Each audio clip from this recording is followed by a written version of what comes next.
Hello and welcome to this video. In this video we want to look at how to determine the limiting reagent when given a chemical reaction. Enjoy the video. Before we can even look at the steps one needs to take to determine the limiting reagent, we need to know what a limiting reagent is. So by definition, a limiting reagent is the reagent that will be used up completely during a reaction and therefore limits the amount of product that the reaction can produce. So basically what will be finished up first becomes the limiting reagent. We can give a practical example in our day-to-day situation. You can imagine you're eating, could be on shima with a certain relish. So you have shima and relish. So if it is in a reaction, we can say shima is reacting with the relish. Now, what finishes first, it really makes you stop eating the meal which you are having. So if the shima finishes faster than the relish, then shima becomes your limiting reagent. So basically when it comes to a chemical reaction, this also happens. So a reagent that will limit the amount of product produced, that is the limiting reagent. So there are steps that we follow to determine the limiting reagent. What is the first step? The first step, we are saying you need to write a balanced chemical equation. So when you are given a question, the first thing is write a balanced chemical equation. So in our example here, we are using x plus y is equal to xy as a balanced chemical equation. So after you have this balanced chemical equation, the next step, that is step 2, you need to convert. If you have been given the mass, you convert that mass, if it is the volume or concentration or even the number of particles, to moles. So if you have been given the mass, you convert that mass to moles. If it is the volume, you convert that volume to moles. If it is the concentration, you convert it to moles. If it is the number of particles, you convert it to moles. So usually both reactants, they will give you what you should use to convert them to moles. So after you convert them to moles, you need now to make step 3. Step 3, we are saying you calculate the required mole ratio, that is the RMR, from the balanced equation. So what do we simply mean? You are going to use the balanced equation to calculate what we call the required molar ratio. And basically the formula for the required molar ratio is what we are showing here, where we say the mole from the balanced equation of x divided by the mole from the balanced equation for y. So in our example here, the molar ratio is, for x we have 1 mole this side, and for y we have 1 mole. So if you are using such an equation, then you say the mole ratio for the balanced equation will be 1 divided by 1, which will give you 1. So that is the required molar ratio. So after you have the required molar ratio, let's go to step 4. Then we see what next you should do to determine the limiting reagent. Step 4 says we need to compare the required molar ratio to the available mole ratio. So what is the available mole ratio? The variable mole ratio, it is just the moles you have calculated using either the mass, the concentration, the volume, or the number of particles. So that mole you calculated, that is the variable mole ratio. So if the mole ratio which you calculated, we say, for example, for X, if you calculated 0.5, then for Y, maybe you calculated 1 as the mole, you divide these two. So if you divide 0.5 divided by 1, you get 2. So this is the variable mole ratio. So now if you have the variable mole ratio, you also have the required mole ratio. So the required mole ratio, we said the required mole ratio in our example, we calculated it's 1. So let's now compare the required mole ratio with the variable mole ratio. So we need to take key interest in these two statements because they are the ones now that will help us to determine the limiting reagent. The first one, it says, if the variable mole ratio is less than the required mole ratio, then the variable moles for X is the limiting reagent. So in our example, if the variable was less than the required, then X becomes the limiting reagent. Then if the variable mole ratio is greater than the required mole ratio, then Y is the limiting reagent. So like in our example here, the variable we have said it's 2, the required is 1. So if this is the calculation which you have made, then Y becomes the limiting reagent. So after you have calculated that this is the limiting reagent by using these two statements, basically you now use the limiting reagent to find the mass, the volume, the concentration, or the number of particles of the product or of the unknown reagent. So this is something we need to also know. Once you have determined that X or Y is your limiting reagent, you use that limiting reagent to find the mass, the volume, the concentration, or the number of particles of the product that you have produced. So after we have really discussed this concept, let's try to use this example to put this concept in practice. So we have an example there. Silicon is a semiconductor that is used in computer chips and solar cells. It is made by the following reaction. So we have silicon chloride there reacting with magnesium, producing silicon and magnesium chloride.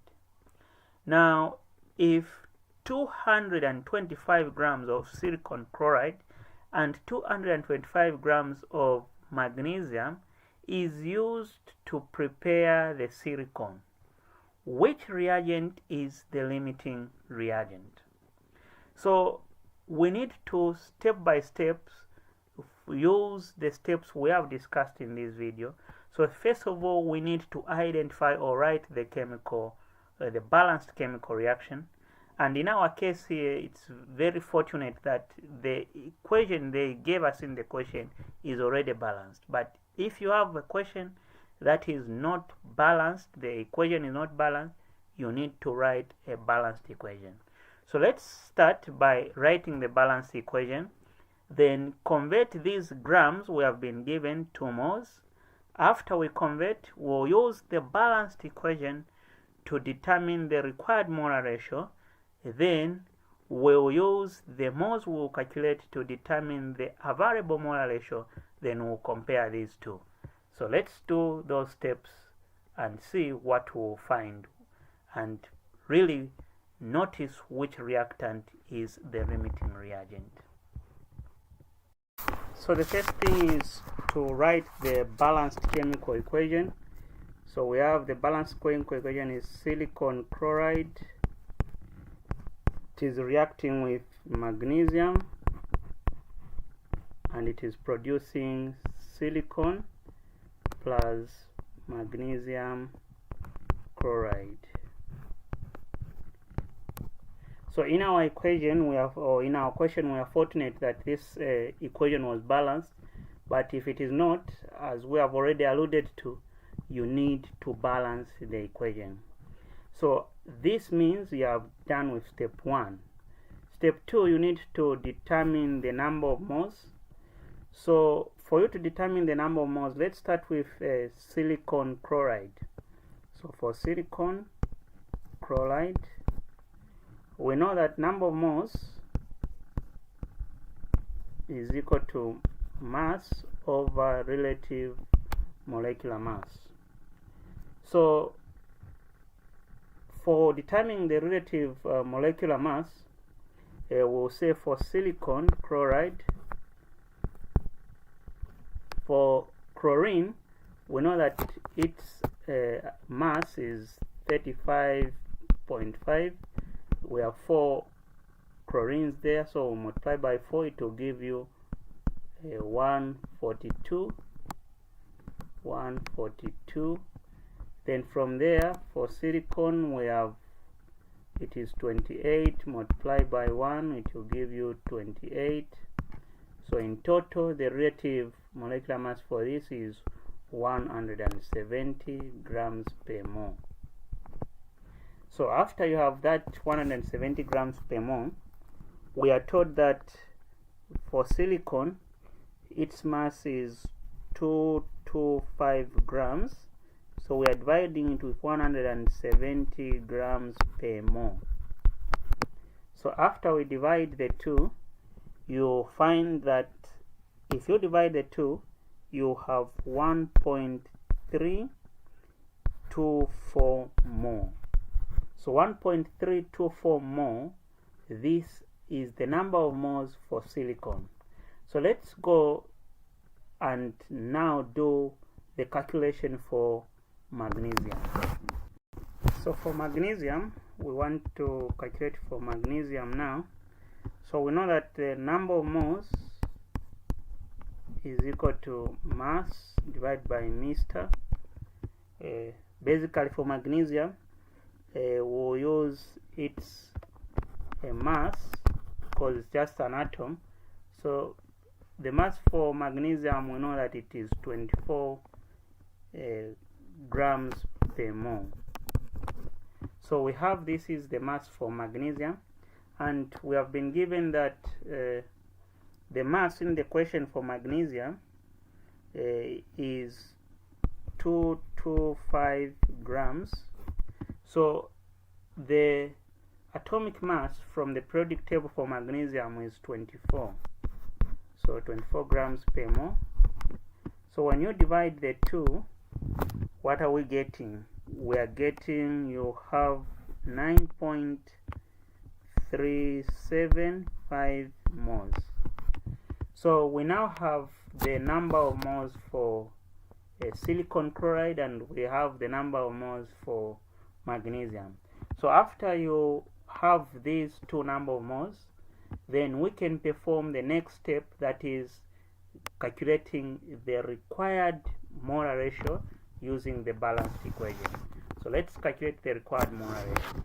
In calculating the required molar ratio, we basically need to just represent these reactants of yours with X and Y so that you don't confuse them.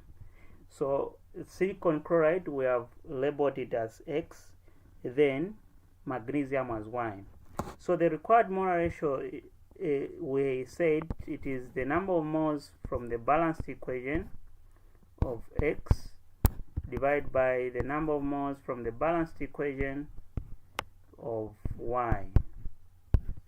So if you divide the two from the balanced equation, the number of moles for silicon chloride, which is our X, we know that it is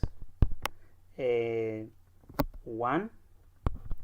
Then for magnesium, from the balanced equation, the number of moles is this one, which is 2. So 1 divided by 2, we are getting 0.5. So this means we have identified the required molar ratio. Now, what is the available molar ratio? We said the available molar ratio, will calculate it from the available moles. So let's go the available moles of X and the available moles of Y. In our context, X, remember, is silicon chloride. So what did we calculate is the number of moles for silicon chloride. We calculated that it was 1.324 moles. Then we are dividing it with the number of moles we calculated for magnesium. So for magnesium, we calculated 9.375 moles. So if you divide the two, you get 0.141. So here now, that's where you apply those two statements. So the statements, just to recap, they said if the available molar ratio is less than the required mole ratio, then X is the limiting reagent. And if the available mole ratio is greater than the required mole ratio, then Y is the limiting reagent. So let's ask ourselves, this is the available mole ratio. So we have the required mole ratio and the available mole ratio. So what are we saying here? So from this, we can say the available mole ratio is less than the required mole ratio. And it is very clear, because 0.141 is less than 0.5. So the available mole ratio is less than the required mole ratio. And from the statement, if the available mole ratio is less than the required mole ratio, X is the limiting reagent. So what is our X here? Our X is silicon chloride. So this means silicon chloride is the limiting reagent. So these are the steps we use. So in case they ask you how much amount of silicon will be produced, you use silicon chloride, the number of moles of silicon chloride, to calculate the number of moles of silicon produced. We cannot use the number of moles of magnesium because magnesium is not the limiting reagent. So hope you have followed these steps and hope they have helped you to see how we identify the limiting reagent. In summary, you need to balance the chemical equation. You need to convert the mass, the volume, the concentration, or the number of particles given into moles. After you do that, you get the required mole ratio from the balanced equation. You compare it with the available mole ratio.